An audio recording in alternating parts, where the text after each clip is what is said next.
Hi guys, welcome back to Nigeria Finance Diary. Today we're going to be talking about 4 accounts you should open this year. If you're looking forward to a richer life, if you're looking forward to a better you, 4 accounts you should open this year.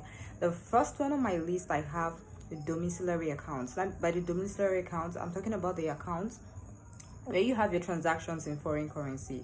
You could decide to use a dollar account or you decide to use a pounds account, whichever makes sense to you. It's important that you keep some of your funds in a domiciliary account to stay ahead of inflation. Inflation is, we know it's really hitting the roof right now, but just so you get yourself ready, just keep yourself ahead by getting some of your funds in domiciliary account. It should be in a dollar denominated assets, or better still, put it in the bank account, which is a domiciliary account, and you're going to see it doing so much work for you, most especially once the exchange rate becomes favorable. Currently, we know it's been going up and down, but with time it's going to stabilize. But while it's still doing all that, you can take advantage, buy the currency at a very low price. Could it be pounds, could it be dollars, whichever one you've done your research on, buy it at a very low price and wait for the price to increase. And of course, you know the market forces affects this price, so it doesn't just go up. The market forces affects this price. Market forces of demand and supply affects this price. So after creating your domiciliary accounts, the second account on your list should be your current account, which could be your checkings account as well. That's the account you make use of like every day for your everyday transactions, for your daily transactions. Say you're going to work, you want to withdraw your transport, that's the account I'm talking about. You're going to the shopping mall, you want to buy stuff, that's the account I'm talking about. That's like your check-ins account, the account that you use frequently. So like we said, the first one, you have your domiciliary account. The second account, which is your check-ins account or your current account, whichever makes sense to you, but ensure that there is an account for regular transactions. The third one on my list is the savings account. Of course, you need the savings account, and this cannot be complete without mentioning the savings account. So you need your savings account for emergencies, and you also need your savings accounts to meet your goals. Yeah, of course, you could have your financial goal, it could be a housing goal. Regardless, you should have a savings account to meet your goals. And don't just save money to just spend on yourself. Make sure it is tied to a goal. Of course, I know emergency comes up, that's why we have the savings account. You have the amount you're saving for emergency, or you could decide to open a separate account called an emergency fund account. It all depends on you, or better still, you can use the savings account for both savings for future goal and as well as emergencies. The last but not the least is the investment account. Of course, this video will not be complete if I don't mention the investment account. So the investment account is very important. It is extremely important that you have an investment account, because it even helps you with emergencies as well.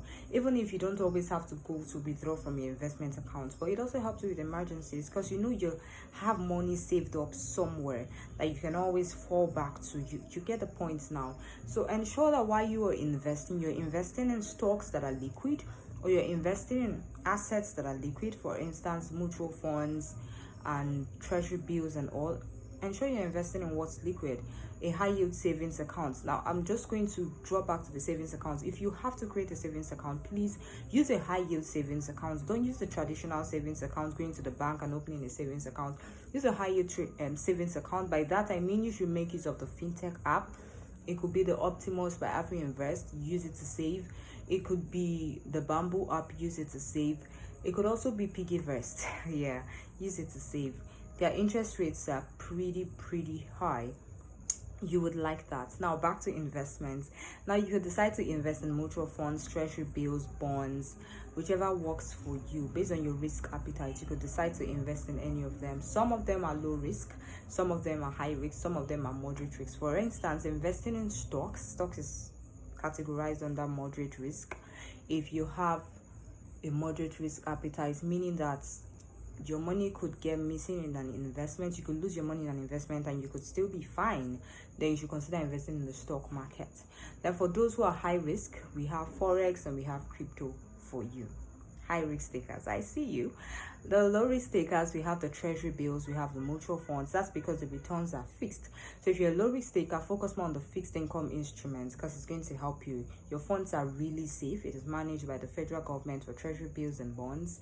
And for mutual funds, you have institutional investors that are also part of the whole funding process, and you also have professionals that help you monitor how your investment performs. So if that's what you're looking out for, you want people to manage your funds for you actively, you should consider investing in mutual funds. And I would recommend Stanbic IBTC. Walk into the bank and make inquiries from them, and they would show you the right steps to follow.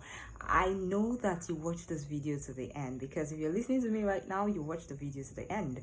And if this video made so much sense to you, if you got value from this video and you're ready to open those 4 accounts, don't forget to subscribe and don't forget to smash that like button. I will see you in my next video. But just so you don't run away quickly, for those wondering and struggling to understand what this investing is about, well, I have a guide that's tailor-made for beginners, and if that's something you're interested in, I'll be dropping the link to get the guide in the comment section, and then we'll call this a wrap. I will see you in my next video. Bye.